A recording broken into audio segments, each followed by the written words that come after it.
El teólogo luterano Rupertus Meldenius nos dejó una frase famosa que dice así: en las cosas esenciales, unidad; en las cosas no esenciales, libertad; y en todas las cosas, amor. Meldenius vivió en el siglo XVII y le tocó vivir la experiencia de la Guerra de los 30 años. Este fue un conflicto religioso que duró desde 1618 hasta 1648, en la que murieron unas 8 millones de personas. Imagínense un conflicto entre líderes religiosos que profesaban ser ministros de Dios y al mismo tiempo se mataban entre ellos por defender sus interpretaciones teológicas. Esta guerra fue el conflicto más destructivo de Europa hasta la Segunda Guerra Mundial. Y Meldenius veía con horror la contradicción de servir a Dios y matar a aquellos que piensan en forma diferente. Por eso él pronunció estas palabras sabias: en las cosas esenciales, unidad; en las cosas no esenciales, libertad; y en todas las cosas, amor. Estas palabras reflejan el espíritu de humildad, de amor y reconciliación que la Biblia nos instruye. Este es el tema del estudio de hoy. No se retiren, que ya regresamos.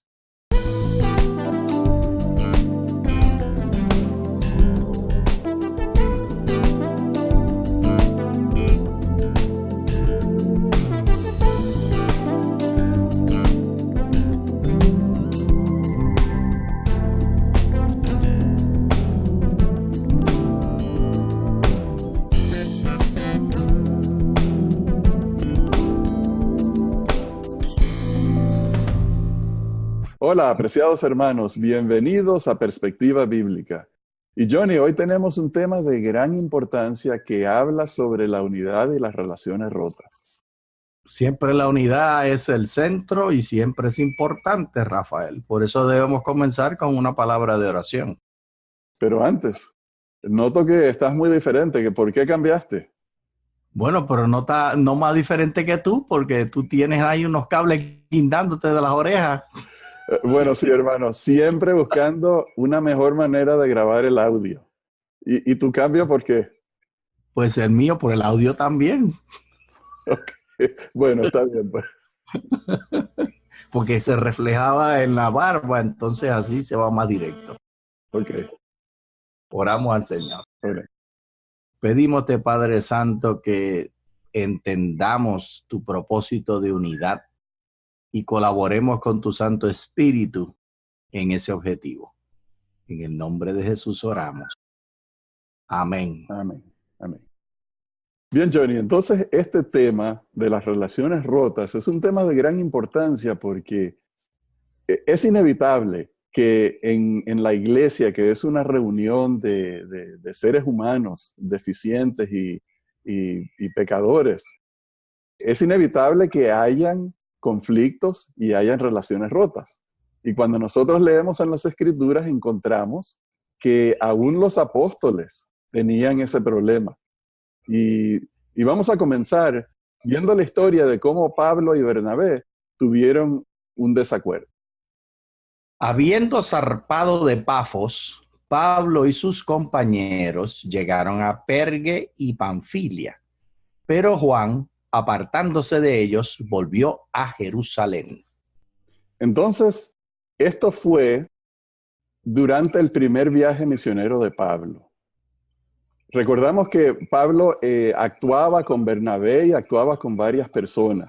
Y entonces cuando ellos iban al siguiente episodio, a la siguiente parte de ese viaje misionero que habían terminado de predicar en la isla de Chipre a aquel personaje del gobierno, entonces se disponían a ir a otro lugar, pero entonces Juan Marcos decidió que él ya no quería continuar con ese viaje misionero y eso le molestó.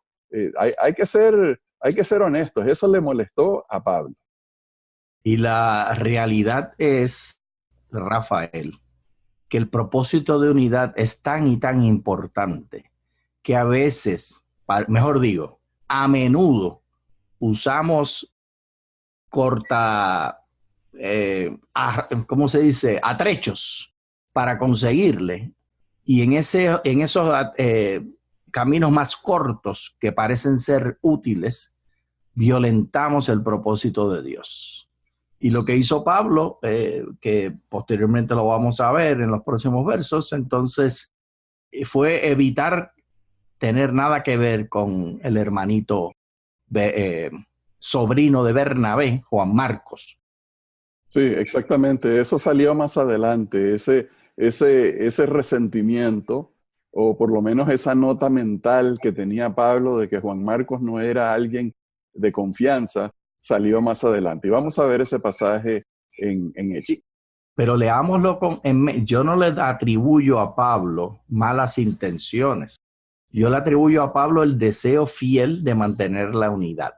Y esta persona que no pudo mantener la unidad, pues mejor la sacamos. Eso es un atrecho que él tomó. Y en eso caemos a menudo nosotros en la iglesia. Y es una trampa que el diablo nos pone, que busquemos atrechos para conseguir unidad, porque pensamos que la unidad es el último objetivo, pero la unidad es el último objetivo únicamente a través de los métodos de Dios. Así que leamos con eso en mente. Ok. Después de algunos días, Pablo dijo a Bernabé: volvamos a visitar a los hermanos en todas las ciudades en que hemos anunciado la palabra del Señor para ver cómo están. Bernabé quería que llevaran consigo a Juan, el que tenía por sobrenombre Marcos, pero Pablo no le parecía bien llevar consigo al que se había apartado de ellos desde Panfilia y no había ido con ellos a la obra. Hubo tal desacuerdo entre ambos que se separaron el uno del otro. Bernabé, tomando a Marcos, navegó a Chipre.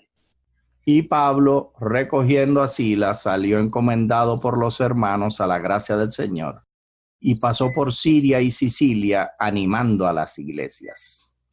Entonces, ahora que Pablo y Bernabé querían volver a recorrer aquellas ciudades, aquellas iglesias que habían levantado, salió de nuevo el tema de Juan Marcos, porque Bernabé lo quería traer, pero Pablo dijo: no, yo a este individuo no tengo confianza en él, por lo menos así lo leo yo. Correcto. Y yo puedo simpatizar con Pablo, porque a nosotros nos gusta siempre trabajar con personas que son constantes y que cumplen lo que dicen que van a hacer, y no personas que tenemos que tener dudas y tenemos que estar siempre preocupados o preparados por si hay algún cambio. Y eso era posiblemente lo que estaba pensando Pablo. O sea, aquí tenemos dos definiciones de unidad. La definición que Pablo estaba usando era que tenemos que ser uniformes, que todos tenemos que saltar al mismo ritmo, que todos tenemos que danzar con la misma sinfonía. Mientras que Juan Marcos y Bernabé, que se amaban, podían aceptar una diversidad de maneras de moverse y mantener unidad en tensión. Esas son las dos formas. Una es unidad en uniformidad, que es intransigible, y si tú no estás como yo y no haces las cosas como se supone que yo entiendo que se deben hacer, vete de aquí, que no hay camino para ti. Y la de amor, que es la de Juan Marcos y Bernabé, que por ser familia, por estar en Cristo unidos, entonces él visualiza que la unidad mantiene esa tensión. Bueno, Johnny, Eso es lo que sucede. Y yo lo veo de la manera de que con esa inflexibilidad de Pablo, que él quería tener, que todo estuviera perfecto, todo estuviera bajo control. Y era inflexible, especialmente si Juan Marcos era una persona joven y si tuvo miedo a las experiencias que iba a vivir y se fue, Pablo no podía tolerar eso. Pero entonces, eso no quiere decir que Pablo nunca cambió, porque cuando leemos más adelante el pasaje que vamos a leer ahora en el libro de Filemón, vamos a ver un Pablo más diferente. Vamos a ver un Pablo diferente. Más humano. Ok, vamos a leer en Filemón. Te ruego por mi hijo Onésimo, a quien engendré en mis prisiones, el cual en otro tiempo te fue inútil, pero ahora a ti y a mí nos es útil. Te lo envío de nuevo, tú pues recíbelo como a mí mismo. Yo quisiera retenerlo conmigo para que en lugar tuyo me sirviera en mis prisiones por causa del Evangelio. Pero nada quise hacer sin tu consentimiento para que tu favor no fuera forzado, sino voluntario. Quizás se apartó de ti por algún tiempo para que lo recibas para siempre, no ya como esclavo, sino como hermano, amado mayormente para mí, pero cuanto más para ti, tanto en la carne como en el Señor. Esa debía ser la actitud que hubo de asumir el hermano Pablo con el hermano Juan Marcos.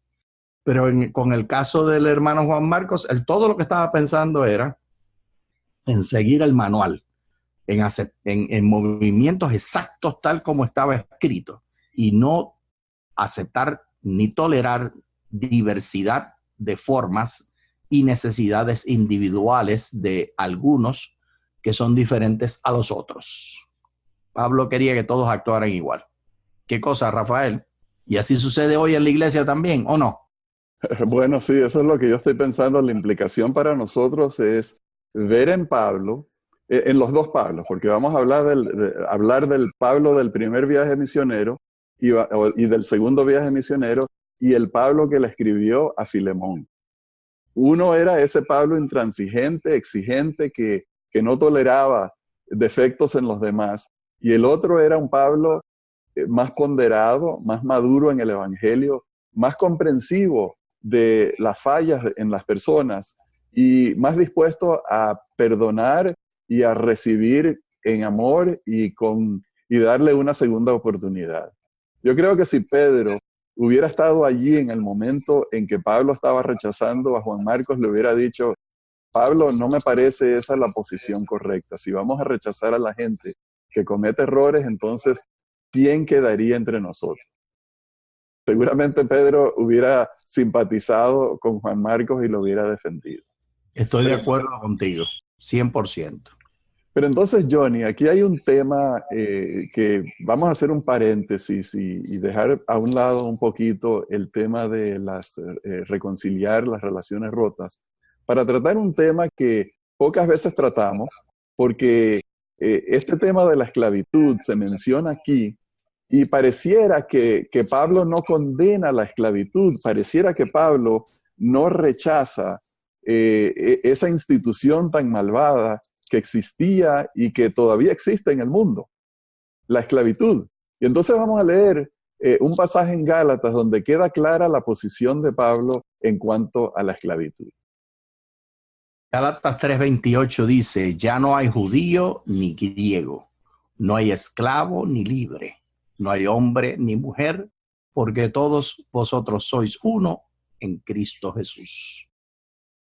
Amos, haced lo que es justo y recto con vuestros esclavos, sabiendo también que vosotros tenéis un amo en los cielos. Ciertamente, Rafael, el hermanito Pablo, tenía dos presentaciones diferentes acerca de la esclavitud. Por un lado, recomendando en la epístola de Filemón que se sometan a la esclavitud y la acepten como estatuto legal de su tiempo y bendecido por Dios, y da recomendaciones de cómo ser un buen cristiano siendo esclavo. Por el otro lado, menciona la efímera idea, que es una idea que es un mito, de que una persona pueda ser dueño de otra, cuando todos los seres humanos fuimos creados por Dios. Somos iguales los unos a los otros y nos imaginamos en nuestra cultura que tenemos superior, por la ropa que nos vestimos y tiene marca, somos superiores a los otros que usan ropa sin marca.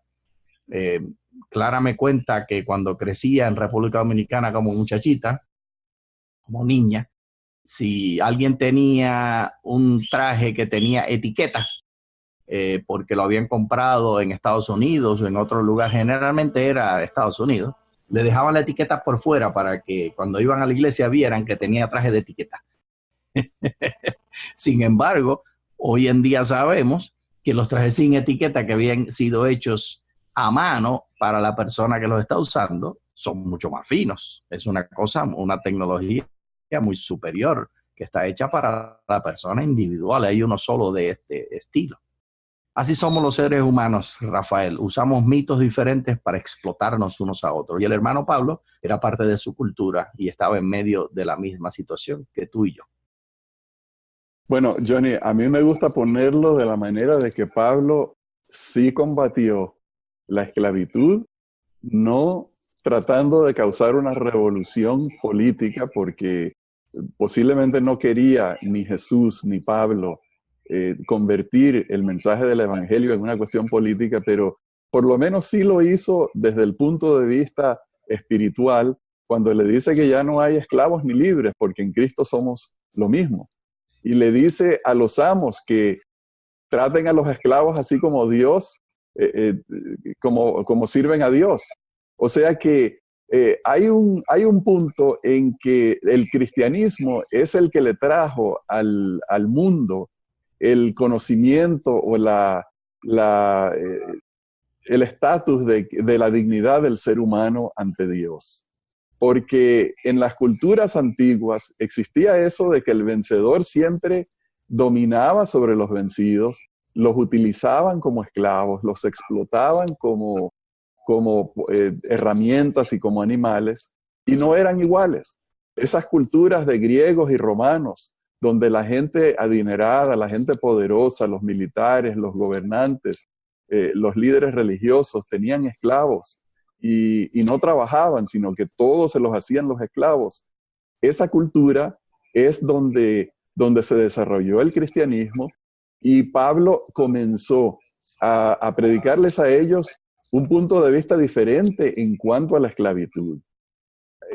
Y esa fue la forma en que el mundo comenzó a cambiar. Y yo no voy a hablar bien del Imperio Romano en el sentido de que no tenía ningún defecto, pero por lo menos los emperadores cristianos que se alimentaron de las doctrinas, de las predicaciones de los predicadores que estaban hablando en contra de la esclavitud, abolieron la esclavitud, terminaron con la esclavitud. Claro, podemos decir muchas cosas malas de esos emperadores cristianos, pero fue el cristianismo el que hasta los días de hoy nos trajo a nosotros la libertad de esas posiciones. Y Johnny, hace 507 años, el 21 de diciembre de 1511, un predicador dominico de nombre Antón Montesinos, un sacerdote, predicó un sermón que hasta el día de hoy es conocido.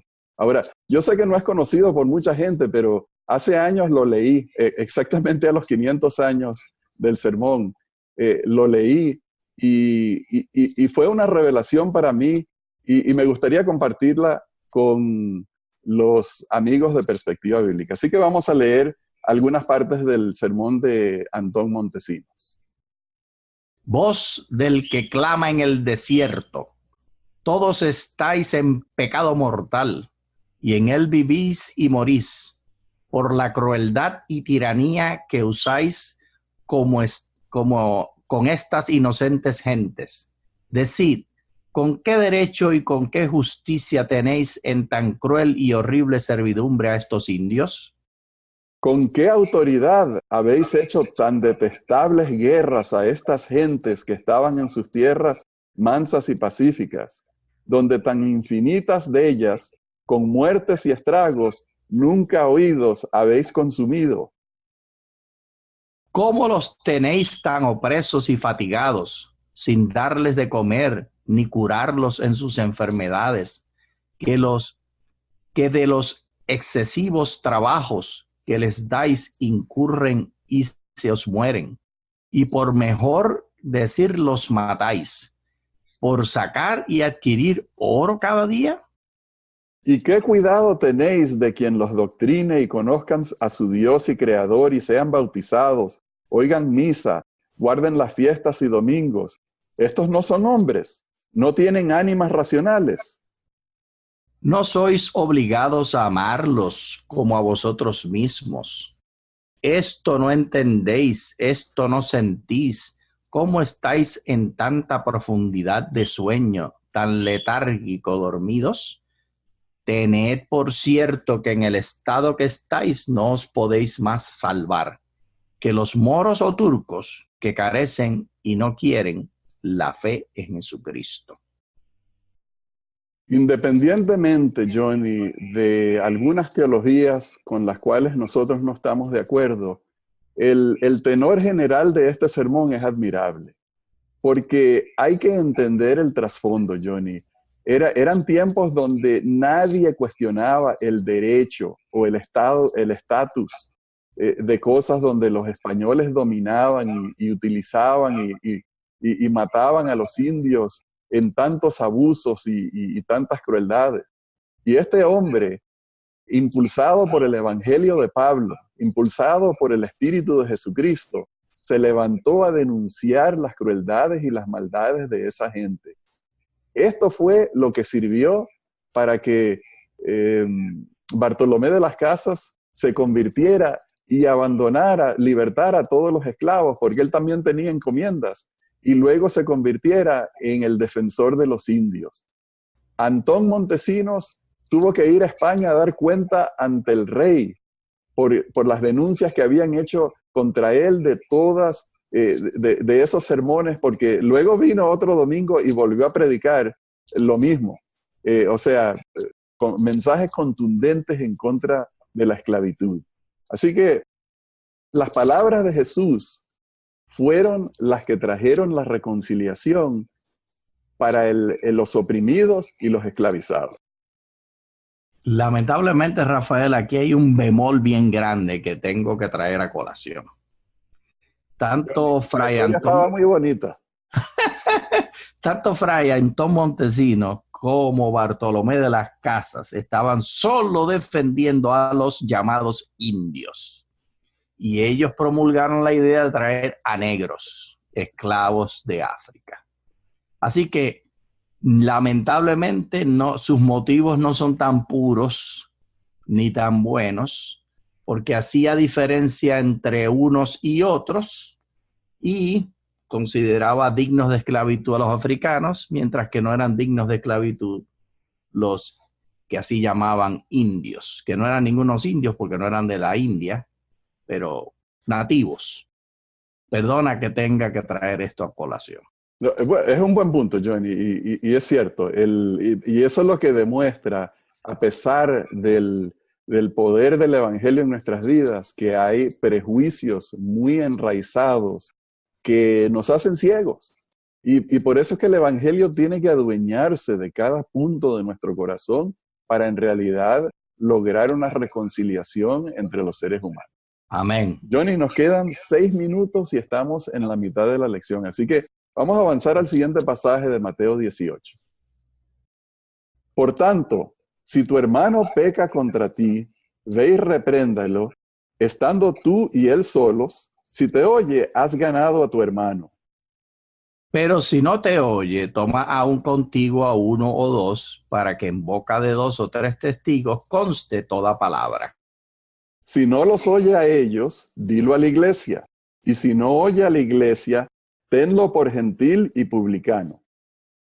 Esta realidad de disciplina en la unidad es el sistema que debemos seguir en la iglesia. No es necesario imaginarse que desde arriba se va a dar la autoridad. No es la asociación general que viene a supervisar. Somos los hermanos unos con otros. Si a el nivel de la iglesia local, si de la forma en que lo visualizamos en la iglesia local estamos unidos y no tenemos dificultad, entonces no hay razón por la cual tener que imponer desde arriba. Ese es el primer principio que tenemos en este sistema de liderazgo que nos presentan aquí. Entonces, lo segundo que tenemos que entender aquí es que Dios tiene deseos de mantener a la iglesia unida con el propósito de reflejar el carácter de Dios. Es decir, el propósito no es mantener pensamientos iguales en todos los aspectos de lo que presentan, sino que el propósito es que puedan vivir juntos, convivir hermanos con hermanos. La unidad en diversidad está basada a la iglesia local, y de esto es que promueve el hermano Mateo hablando las palabras del Señor Jesús. No sé si comuniqué la idea de manera clara, Rafael. Sí, yo creo que está bien entendido, Johnny. Ahora, Pedro estaba escuchando las palabras del Señor Jesús y a Pedro le preocupó algo. Dijo, bueno, si aquí vamos a perdonar, ¿cuántas veces tenemos que perdonar? Y entonces le hizo esta famosa pregunta. Vamos a leerlo en Mateo. Entonces se le acercó Pedro y le dijo, Señor, ¿cuántas veces perdonaré a mi hermano que peque contra mí? ¿Hasta 7? Jesús le dijo, no te digo hasta 7, sino aún hasta 70 veces 7. Esto es grande, Rafael, esto es grande porque el Señor permite a la iglesia entender que la forma en que se mantiene la unidad no es sacando a la gente que quiere estar con nosotros, es perdonando a la gente que quiere estar con nosotros. La primera pregunta es si deseamos estar juntos. La segunda pregunta es, ¿estoy yo dispuesto a someterme y aceptar las tensiones que están en medio de nosotros? Para el hermano Pedro era un asunto de sí o no. Y lo que el Señor Jesús presenta es un asunto de mucho gris. No es blanco y negro, sino mucho gris. Porque es la única manera, Rafael, en que uno puede perdonar 70 veces 7. Hay que dar muchas vueltas filosóficas en la mente para perdonar la misma cosa una y otra y otra y otra vez. Si tú eres blanco y negro, para afuera, ya no perteneces. Bueno, y yo creo que si nosotros nos examinamos, Johnny, vemos que Dios nos ha perdonado más de 70 veces 7. Amén. Por lo menos a mí sí. Oh, a mí sí. Sí. No las contemos, Rafael, no las contemos. Bien, ahora volviendo al tema de Pablo y Juan Marcos, vamos a leer un par de versículos que nos muestran cómo Pablo llegó a cambiar de posición. Aristarco, mi compañero de prisiones, os saluda, y también Marcos, el sobrino de Bernabé, acerca del cual habéis recibido instrucciones. Si va a visitaros, recibidlo. Solo Lucas está conmigo. Toma a Marcos y tráelo contigo, porque me es útil para el ministerio. Bien, Johnny. Entonces, Pablo llegó a darse cuenta que Juan Marcos no era aquella persona en la que no se podía confiar. Juan Marcos no era una persona irredimible. Juan Marcos no era una persona que no podía aprender y no podía mejorar. Y ahora Pablo llegó al punto en donde le dio otra oportunidad y lo llegó a recomendar y a decir cuán útil le era en su ministerio. Amén. Y si va a haber reconciliación, si vamos a poder trabajar con los hermanos en la iglesia, si vamos a poder conducir una iglesia unida, que trabaje para el Señor, que pueda llevar adelante la misión de las ganancias de almas, edificar la iglesia, entonces todos tenemos que ser personas que estamos dispuestos a perdonar, que estamos dispuestos a darle a otros una segunda oportunidad y que estamos dispuestos a olvidar las faltas de los demás. Porque, Johnny, como mencionábamos anteriormente, el perdonar a otros es sencillamente reconocer que Dios nos ha perdonado a nosotros. Gloria sea el nombre del Señor.